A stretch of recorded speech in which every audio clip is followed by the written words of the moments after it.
নমস্কাৰ দ্বিতীয়টো ভিডিঅ'টোলৈ স্বাগতম জনাইছোঁ। আজি আমি ভিডিঅ'টোত কিছুমান ইণ্ডিয়ান পলিটি জিকেবোৰ ডিছকাছ কৰিম। চ' আমি ভিডিঅ'টো কোনো পলম নকৰাকৈ ষ্টাৰ্ট কৰিম।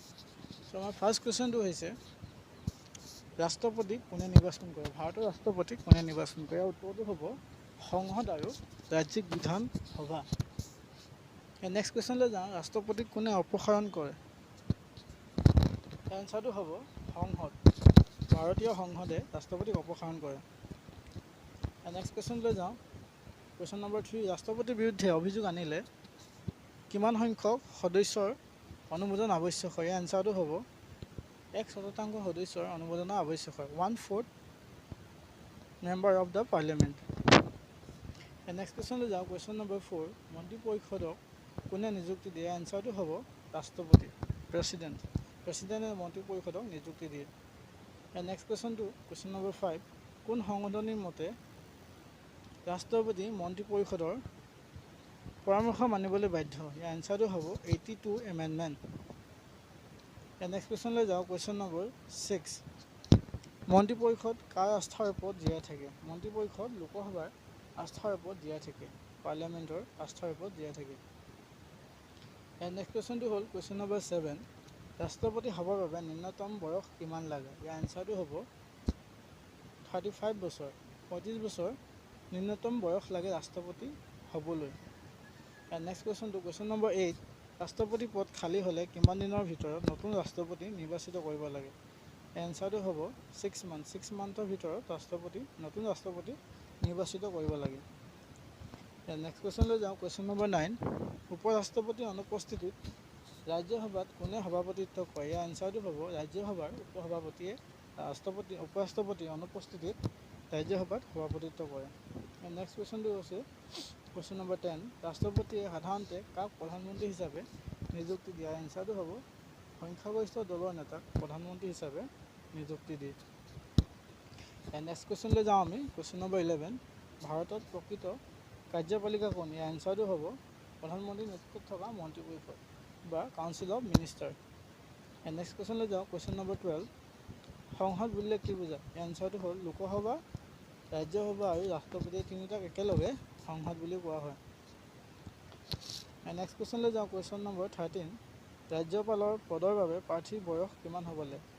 এনচাৰটো হ'ব 35 বছৰ। নিম্নতম 35 বছৰ হ'ব লাগিব ৰাজ্যপালৰ পদৰ বাবে। নেক্সট কুৱেশ্যনলৈ যাওঁ। কুৱেশ্যন নম্বৰ 14, ৰাজ্যপালক কোনে শপত বাক্য পাঠ কৰোৱায়? ইয়াৰ এনচাৰটো হ'ব উচ্চ ন্যায়ালয়ৰ মুখ্য ন্যায়াধীশ, chief justice of high court. Next কুৱেশ্যনলৈ যাওঁ। কুৱেশ্যন নম্বৰ 15, ৰাজ্যপালক কোনে পদচ্যুত কৰিব পাৰে? এনচাৰটো হ'ব ৰাষ্ট্ৰপতি, প্ৰেচিডেণ্ট। নেক্সট কুৱেশ্যনলৈ যাওঁ আমি। কুৱেশ্যন নম্বৰ 16, ৰাজ্যপালৰ কাৰ্যকাল কোনে বৃদ্ধি কৰিব পাৰে? গভৰ্ণৰ টেনিয়ৰ কোনে বৃদ্ধি কৰিব পাৰে? এনচাৰটো হ'ব ৰাষ্ট্ৰপতি, প্ৰেচিডেণ্ট অফ ইণ্ডিয়া। নেক্সট কুৱেশ্যনলৈ যাওঁ।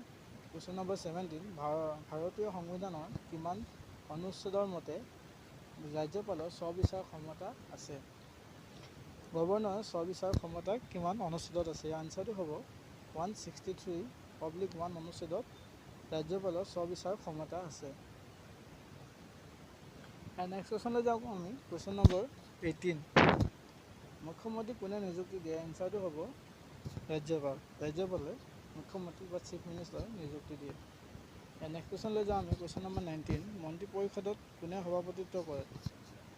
এনচাৰটো হ'ব মুখ্যমন্ত্ৰী, চিফ মিনিষ্টাৰে মন্ত্ৰী পৰিষদত সভাপতিত্ব কৰে।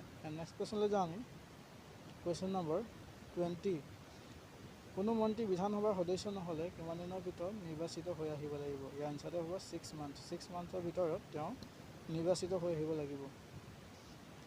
আমি নেক্সট কুৱেশ্যনলৈ যাওঁ। কুৱেশ্যন নম্বৰ 21, মন্ত্ৰীসভাৰ বৈঠক কোনে আহ্বান কৰে? এনচাৰটো হ'ব মুখ্যমন্ত্ৰী, চিফ মিনিষ্টাৰে মন্ত্ৰীসভাৰ বৈঠক আহ্বান কৰে। নেক্সট কুৱেশ্যনটো কুৱেশ্যন নম্বৰ 22, ৰাজ্যিক বিশ্ববিদ্যালয়সমূহৰ আচাৰ্য কোনে? এনচাৰ হ'ব ৰাজ্যপাল, গভৰ্ণৰ ৰাজ্যিক বিশ্ববিদ্যালয়সমূহৰ আচাৰ্য।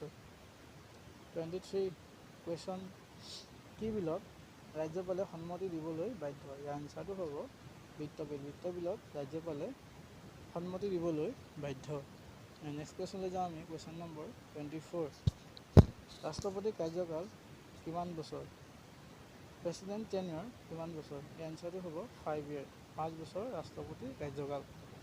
নেক্সট কুৱেশ্যনলৈ যাওঁ আমি, কুৱেশ্যন নম্বৰ 25। ৰাষ্ট্ৰপতিৰ বিৰুদ্ধে অনা প্ৰস্তাৱক কি বুলি কয়?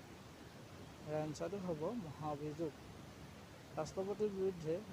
ৰাষ্ট্ৰপতিৰ অপসাৰণ বিৰুদ্ধে অনা অভিযোগ প্ৰথমতে কোনটো সদনত উত্থাপন কৰা হয়? এনচাৰটো হ'ব যিকোনো এটা সদনত, সংসদৰ যিকোনো এটা সদনত উত্থাপন কৰিব পাৰে, উত্থাপিত হয়। নেক্সট কুৱেশ্যনলৈ যাওঁ, কুৱেশ্যন নম্বৰ 17। ৰাজ্যিক জৰুৰী অৱস্থা ঘোষণাৰ লগে লগে ৰাজ্যৰ প্ৰকৃত ক্ষমতা অধিকাৰী কোন হয়? এনচাৰটো হ'ব ৰাজ্যপাল, governor of the state. Next কুৱেশ্যনলৈ যাওঁ আমি, কুৱেশ্যন নম্বৰ 28। মন্ত্ৰীসকলৰ কাৰ্যকাল সন্তুষ্টিৰ ওপৰত নিৰ্ভৰ কৰে। কাৰ সন্তুষ্টিৰ ওপৰত নিৰ্ভৰ কৰে? কুৱেশ্যনটো টাইপ কৰোঁতে ভুল হ'ল, মন্ত্ৰীসকলৰ কাৰ্যকাল কাৰ সন্তুষ্টিৰ ওপৰত নিৰ্ভৰ কৰে? এনচাৰটো হ'ব বিধানসভা, ষ্টেট লেজিসলেচাৰৰ ওপৰত মন্ত্ৰীসকলৰ কাৰ্যকাল নিৰ্ভৰ কৰে। আজিৰ ভিডিঅ'টোত ইমানটো আছিলে। ভিডিঅ' যদি ভাল লাগিছে লাইক, কমেণ্ট এণ্ড ছাবস্ক্ৰাইব কৰিব আৰু নেক্সট এনেকুৱা ইম্পৰ্টেণ্ট ভিডিঅ' পাই থাকিবলৈ। থেংক ইউ, ধন্যবাদ।